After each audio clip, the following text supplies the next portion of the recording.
J0YB0Y here, and welcome to Guess the Original Media.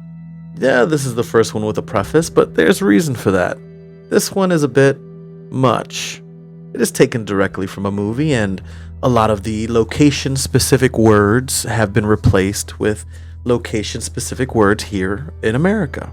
Now, with that in mind, I do hope you enjoy. Good evening, America. Allow me first to apologize for this interruption.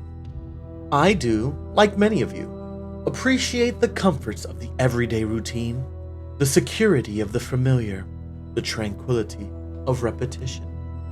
I enjoy them as much as anyone. But in the spirit of commemoration, whereby those important events of the past, usually associated with someone's death or the end of some awful bloody struggle, are celebrated with a nice holiday, I thought we can mark this 4th of July, a day that has fallen into the corporate sinkhole of commercialism, by taking some time out of our daily lives to sit down and have a little chat.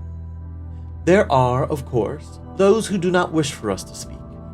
I suspect even now, orders are being shouted into telephones and men with guns will soon be on their way. Why? Because while the baton may be used in lieu of conversation, words will always retain their power. Words offer the means to meaning, and for those who will listen, the enunciation of truth. And the truth is, there's something terribly wrong with this country, isn't there? Cruelty and injustice, intolerance and oppression.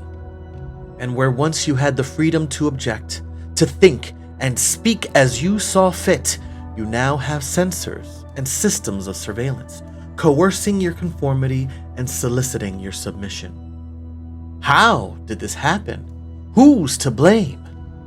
Well, certainly there are those who are more responsible than others, and they will be held accountable.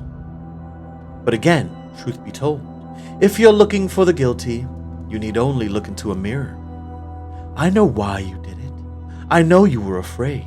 Who wouldn't be? War, terror, disease. There were a myriad of problems which conspired to corrupt your reason and rob you of your common sense.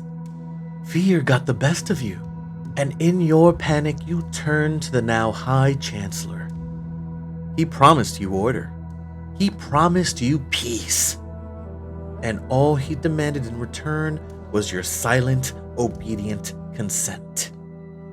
Last night I sought to end that silence. Last night, I destroyed the New York Supreme Court to remind this country of what it has forgotten. More than 250 years ago, great citizens wished to embed the 4th of July forever in our memory. Their hope was to remind the world that fairness, justice, and freedom are more than words. They are perspectives. So if you've seen nothing, if the crimes of this government remain unknown to you, then I would suggest that you allow the 4th of July to pass unmarked. But if you see what I see, if you feel as I feel, and if you would seek as I seek, then I ask you to stand beside me 1 year from tonight, outside the gates of Congress, and together we shall give them a 4th of July that shall never, ever be forgot.